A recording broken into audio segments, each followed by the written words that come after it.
So we've got the GOP debate on Fox. It's 10 and 10 only, and I think last I saw, the cut line at number 11 was Chris Christie not making. We're going to wind up with 3 governors potentially, pretty powerful guys, possibly not on that stage later in the week.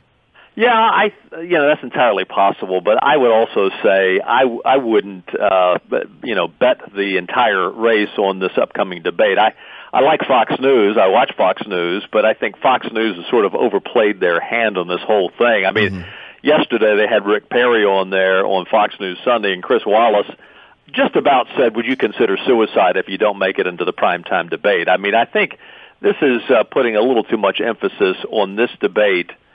You got to remember, it's the political junkies that are into it now, and I don't see anyone getting out of this race over this debate. I think you could see maybe a couple of poll number changes.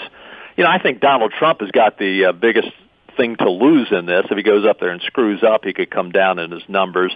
I think the other thing that would be interesting, too, is don't be surprised to see the other candidates reveal Donald Trump's past record. I mean, the guy's not really a conservative. We talked about this last week. There's a lot of things about him that conservatives, if they realized where he was coming from, what his past history was, who he supported in the past, they would probably not be too enthusiastic about voting for this guy. Tom Lamprecht with us. Tom, give me a quick name and maybe a 15, 20-second piece of rationale. Who needs to show good in this? Who stands? We understand the Trump thing. Who could benefit from the most and maybe break out of the pack? Is there one name you're looking at?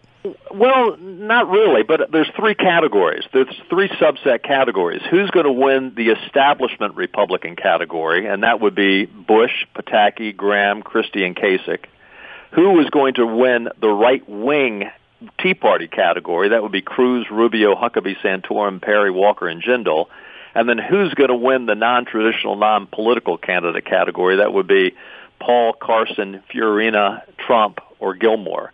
And so I really think they're vying for those, those mantles. I'm leading as the Republican establishment guy, or I'm leading as the conservative guy. Could the earlier debate with the also-rans, if you will, be more substantive?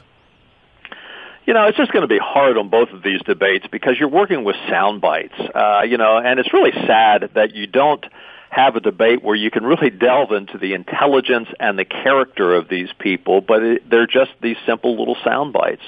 And it's not really a great way to select the leader of your nation, but I guess it's where we are. We have. Yeah, where we are, exactly. Right, 30 seconds here. Joe Biden, he's going to run now. Hillary's tanking, isn't she? I mean, she's not very likable. Her unlikable numbers are quite high. They're on the upswing. Biden's going to run, right? I think he is. I think, as we like to call him, Cousin Eddie will get in. He's going to give us some great material for our show in the afternoon. But, yeah, you're right. The Quinnipiac poll, which came out, I think it was last Thursday, 57% of voters say Mrs. Clinton is not honest and trustworthy. 52% says she does not care about the needs or their problems. Both those numbers are high, and both those categories do not bode well. On the other hand, Joe Biden, he's got his highest favorability rating since he's become the vice president at 49%. Part of that is probably sympathy and empathy for the very sad situation of him losing his son Beau recently. I think he's going to run, and I think when you have a candidate, whether or not she's guilty of criminal charges or not, that waits. We'll find that out in the coming months. But the fact that they're just talking about it, and you're running for president, and you've got potentially criminal charges coming against you, that's not a good thing for Hillary. So I think I would be shocked if Joe Biden didn't get in. Big matzo ball hanging out there, no doubt. All right, Tom, great to talk to you. We'll talk to you again next week, I hope.